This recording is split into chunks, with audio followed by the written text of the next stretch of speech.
Hello everyone, good morning সবাইকে। Sayani সুপ্রিয়ার blog চ্যানেলে তোমাদের সবাইকে অনেক অনেক স্বাগতম ও অনেক অনেক ভালোবাসা। আজকে আবার একটি নতুন ভিডিও নিয়ে তোমাদের সকলের সামনে হাজির হয়েছি। তোমরা সবাই কেমন আছো কমেন্টে জানিও। আশা করছি তোমরা সবাই খুব ভালো আছো আর আমরাও অনেকটাই ভালো আছি।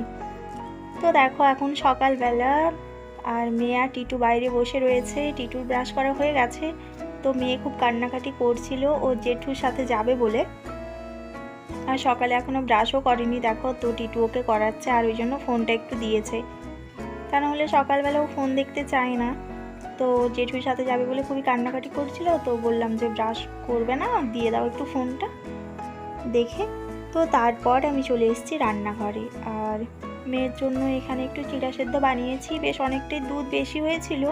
আর সকালে এখন আমাদের গায়ে দেওয়া হয়নি, তো সেই বাসি দুধ যেটা ছিল সেটাকেই আমি মেয়ের জন্য একটু চিড়া সেদ্ধ বানিয়ে নিয়েছি আর আমাদের সবার জন্য বানিয়েছি চা। তো চা আর দুটো টোস্ট নিয়ে আমি রুমে এসেছি। এটা খেয়ে নিয়ে এখন সকালের কাজকর্ম সারতে হবে। তো খাবারটা খেয়ে নিই চলো, তারপরে আবার কথা হচ্ছে। আমি চাটা খেয়ে নিলাম আর সকালবেলা আমার এখন ইচ্ছে করছে না মুড়ি খেতে। আর মেয়ের শরীরটা যেহেতু খুবই খারাপ, তো দেখতেই তো পেয়েছো মুখের মধ্যে কীরম হয়ে রয়েছে। তো টিটুকে ওই জন্য শুধু আমি মুড়িটা একটু মেখে দিয়ে দিলাম। আর এখানে আমি ভাত বসিয়ে দিয়েছি সকাল সকাল, কারণ অনেক বেলা হয়ে গেলে না রোদে আর তখন ইচ্ছে করে না করতে। আর ওখানে দেখো টিটু মেয়েকে পড়তে বসিয়েছে খাটের মধ্যে। তো আজকে রান্নাবান্নার মধ্যে ছিল দেখো ডাল, আর এখানে সোয়াবিনের ভাজা, আর আমাদের যেহেতু নিরামিষ চলছে আলু সেদ্ধ, আলু মাখা করেছি, আর এখানে করলার ভাজা। আর কি হয়েছে বলো তো, আমাদের নিরামিষ চলছে, মেয়ের ওই যে ঘাগুলো হয়েছে, এখানে আলু আর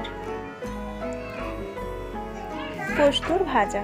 তো আমাদের যেহেতু নিরামিষ রান্নাবান্না চলছে তাই আর সেরম কিছু রান্না করিনি, মানে পেঁয়াজ রসুনও খাচ্ছি না। মেয়ের ওই যে বললাম না ওষুধটা লাগাচ্ছি, তো তার জন্য 3 দিন নিয়ম করতে বলেছে। তো আমি রান্নাবান্না কমপ্লিট করে এসেছিলাম ছাদে। আর ছাদে আসার একটা কারণ আছে, আচারটাকে প্রথমত রোদে দিলাম। আর অনেক দিন ধরেই ভাবছি আসবো, এই গাছ টাছগুলো একটু পরিষ্কার করবো, তো হয়ে উঠছে না। আর ডালিম গাছটা তো দেখো শুধু ফুলই দিয়েছে। ভাবলাম এবছর প্রথম, তো ভাবছিলাম যে যদি ফল হয় নিজেদের গাছে হবে, একটু দেখবো, কিন্তু না, এবছর মনে হয় ফল হবে না, শুধু ফুলই রয়েছে। আর আমাদের না ধান সেদ্ধ করা হয়েছে, আর এত বৃষ্টি হচ্ছিল কালকে, তো ভাবছিলাম ধান শুকনো হবে কি হবে না। আর যেহেতু রোদ বেরিয়েছে, তো ধানটা ছাদের মধ্যে মেলা হয়েছে। তো ধানটা না সেদ্ধ করা হলে না খুবই সমস্যা হতো। আর কদিন খুব রোদ ছিল বলে এত রোদের মধ্যে আর সেদ্ধ করা হয়নি। কে জানে এরম বৃষ্টি হবে বলে, কালকেও খুব বৃষ্টি হচ্ছিল সন্ধ্যের দিক করে, তো ভাবলাম শুকনো হবে কি হবে না। আর ধান যদি না শুকনো হয় না, তাহলে আমাদের চাল শেষ হয়ে গেছে, তো রান্নাবান্নাও আর হবে না, সে দোকানে থেকে কিনে আনতে হবে। আর আমাদের অনেকটাই চাল লাগে, তো কিনে আনা মানে বুঝতেই পারছো। যদিও আমাদের রেশনে চাল দেয়, কিন্তু পুরো মাস তাতে চলে না, সাথে আবার এই ঘরের মানে একটু মেশা দিতে হয় তবে হবে। তো আমি ভাবছিলাম ছাদে গেছি, ধানটা একটু পায়ে পায়ে মেলে দিই। অনেক রোদ দেখেছো, এই রোদের মধ্যে না কাজ করা মানে সত্যি। আর হ্যাঁ, তোমাদের সাথে যে কথাটা বলবো ভাবছিলাম, যে শ্বশুর বাড়ি যেরমই হোক না কেন, মানে কি বলতো, যদি মানুষগুলো ভালো হয় না, তাহলে তাদের সাথে খুবই ভালো করে থাকা যায়। আর বিশেষ করে হাজব্যান্ড যদি হেল্পফুল হয় না, তোমাকে ভালোবাসে, সাহায্য করে, তো তার থেকে সুখ আর কোনো কিছুতেই নেই। হয়তো অনেক টাকা পয়সা নেই, আমরা বিশাল বড়লোক নয়, মানে আমাদের পাড়াতে আর সবার যেমন অনেক বড় বড় বাড়ি আছে, সবাই অনেক বড় বড় চাকরি করে।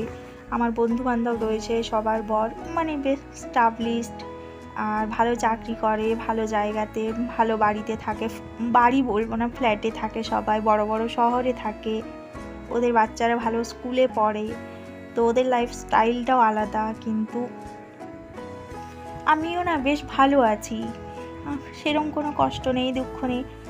সব থেকে বড় কথা, আমি, মেয়ে, হাজব্যান্ড, শ্বশুর শাশুড়ি মিলে আমরা বেশ ভালোই আছি। তো আর দুপুরবেলা একটু স্নান খাওয়া দাওয়া করে একটু শুয়েছিলাম। বিকেলে এসে দেখছি এত ঘরটার অবস্থা খারাপ না, আসলে বেশ কয়েকদিন হলো বেশ কয়েকটা জামা কাপড় না এখানে চেয়ারের ওপরে রাখা রয়েছে, তো খুবই বাজে লাগছে ঘরটাও দেখতে। আর আমার মনে হয় একটু গুছিয়ে টুছিয়ে রাখলে বেশ ভালো হয়। আর এই যে যে শাড়িগুলো দেখছো এগুলো একটু ভালো শাড়ি, তো আমি কয়েকদিন আগে বের করেছি এগুলো ওই লন্ড্রিতে পাঠাবো বলে। টিটুকে বলেছি যেন বাজারে যাওয়ার সময় নিয়ে যায়, কিন্তু ওর সময়ই হয়ে উঠছে না। আর বাড়িতে আমি কাচতে পারবো না, কারণ হচ্ছে যে কাচলেও ঠিকঠাক করে আয়রন টায়রন করতে পারবো না, কারণ আয়রনের যে লাইনটা ছিল সেটা নিচে ছিল আর তারটাও তো এত বড় নয়।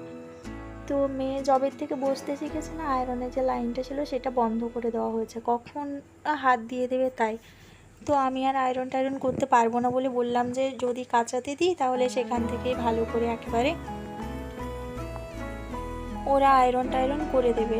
তো জামা কাপড়গুলো টিটুর কিছুগুলো তুলে রাখবো, প্যান্ট যেগুলো রয়েছে আমি এখন আর আয়রন করতে পারবো না, তো ও পরে সময় করে নেবে।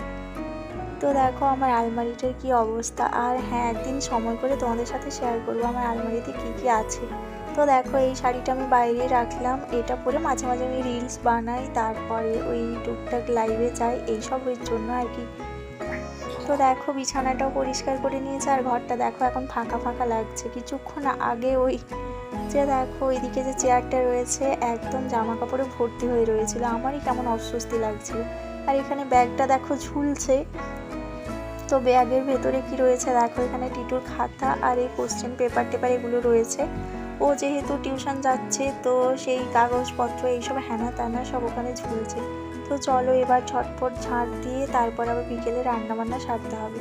তো দেখো আজকে আমাদের রাত্রে রান্না হয়েছে আলু আর কুঁদরির ভাজা আর ডাল আর অল্প শাকের ভাজা।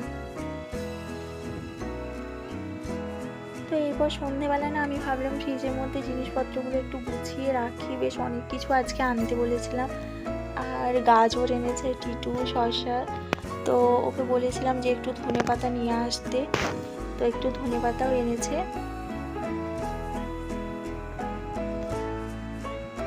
সেটাকে এবার ফ্রিজের মধ্যে তুলে ভালো করে রাখবো। আর শসাটা সকালবেলা বেশ ভালো কাজে দেয় জানো তো, মুড়ি টুড়ি খেতে।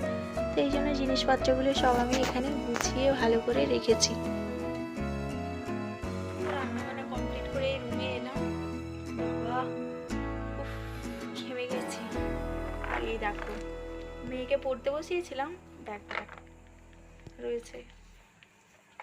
তো আর ব্লগটা কন্টিনিউ করবো না, অনেক রাত হয়ে গেছে, 9টা বেজে গেছে। এখন একটু রেস্ট নেবো, বসবো একটু ফ্যানের তলায়, তারপর খাওয়া দাওয়া করবো। তো চলো আজকের মতো সবাইকে গুড নাইট, টাটা। সবাই ভালো থেকো, সুস্থ থেকো, সাবধানে থেকো। আবার দেখা হবে একটি নতুন ভিডিওতে, তবে